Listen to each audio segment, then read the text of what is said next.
est parti, on t'a laissé. Boule, boule, petite sœur, on est parti, on t'a laissé. Quand elle est née, ses frères sont partis. Il y avait trop de misère à la maison. Il n'y avait pas de place pour tout le monde. Alors ils sont partis tous les 7. Et forcément, elle mangeait comme 7. Elle était toute ronde. Alors on l'a appelée Boule. Elle était benaise. Elle chantait souvent. Et puis un jour au grenier, elle est tombée sur des photos de ses frères. En courant, elle est descendue demander à sa mère qui ils étaient. Et sa mère a raconté. Elle a parlé des frères, en rajoutant qu'ils étaient certainement heureux, que là-bas ils avaient fait fortune. Ils envoyaient des colis, des lettres. Ils étaient dans un pays plus beau et plus riche. Mais Boule, elle a voulu vérifier. Elle a fait son baluchon et elle est partie. Et sur la bretelle d'autoroute, au milieu des fumées et des camions, elle a attendu longtemps. Et elle a vu s'approcher une carriole et un cheval. Dedans, une femme, avec une robe bleu sidéral, des paillettes dans les cheveux, qui lui a dit « Monte, petite Boule !»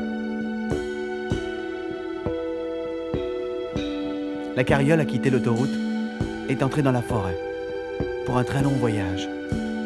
Elle s'est arrêtée et la femme a pris Boule dans sa main et elle l'a jeté sur la terre en disant « Allez, roule, roule !»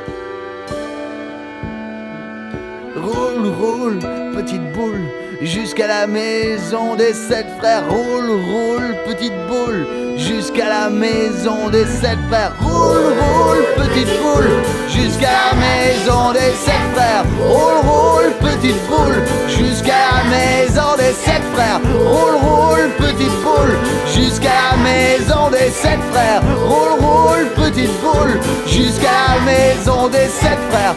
Elle a roulé, elle a beaucoup roulé, elle a roulé, elle a beaucoup roulé, elle a roulé, elle a beaucoup roulé, elle a roulé, roulé, elle a encore roulé, elle a roulé jusqu'à une forêt de HLM, jusqu'à une baraque.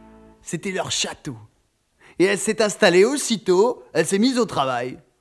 Et le soir, quand les frères sont arrivés de la mine, sales et fatigués, ils ont trouvé une grosse fille.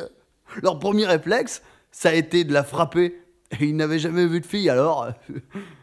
Et puis, elle a réussi à s'expliquer, elle est restée à la maison.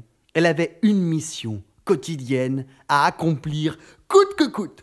Fallait donner une cuillerée de crème au chat, c'était le chat du patron. Parce qu'autrement, le chat pissait sur le feu, ça mettait l'alarme, ça coupait le courant, et il fallait aller payer le patron pour qu'il remette le courant. Et elle a fait ça longtemps. Et puis un matin, qu'elle était en train de chanter comme tous les matins dans le soleil levant, est arrivé un jeune homme, beau comme un prince, qu'il l'avait entendu de loin. C'était un porteur d'histoire. Et il lui a raconté la lune pour pouvoir l'embrasser. Et elle a dit oui, et elle s'est pâmée. Et ce jour-là, elle a oublié de nourrir le chat. Et le chat a pissé sur le feu, l'alarme s'est déclenchée, le courant a coupé. Alors Boule, qu'est-ce qu'elle a fait? Elle a été obligée d'aller voir le Galouk, le patron, un vieux vicieux qui vivait dans une maison tout seul avec sa vieille mère, une sorcière. Et il a dit d'accord, je vais leur mettre le courant, mais il faudra payer. Tous les matins, je viendrai te voir. Tu passeras ton doigt par la chatounère et je te sucerai ton doigt. Et il a fait comme ça. Et tous les matins, il venait. Et tous les matins, il passait son doigt. Et tous les matins, il lui supait son doigt. Il lui volait toute sa force. Et elle a beaucoup perdu de force et de kilos. Elle est devenue maigre comme un coup de trick. Et forcément, son amoureux, il l'a pas reconnu et il a disparu. Et ses frères se sont inquiétés. Et quand elle leur a dit ce qui se passait, le plus jeune des frères est resté à la maison un matin, avec une hache à la main. Il a attendu Galouk à arriver. Et la sœur a dit « Passe ta tête, je suis trop faible pour pouvoir sortir du lit. » Et Galouk a passé sa tête, la hache s'est levée et là, la tête est tombée d'un côté, le corps de l'autre. Les frères ont enterré les restes de Galouk dans le jardin. Ils ont planté des choux dessus. Et les choux, eh ben, ils ont poussé. Et elle a repris des kilos, elle a repris des forces. Ce qui fait que son amoureux l'a reconnue. Et il lui a dit « Boule, t'es revenu ?»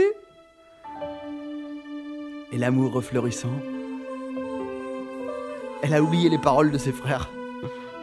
Ses frères lui avaient dit « Boule, boule, petite sœur, ne fais pas de soupe aux choux. Boule, boule, petite sœur, ne fais pas de soupe aux choux. » Mais elle, elle a fait de la soupe quand même, parce que l'amour, ça fait perdre la boule.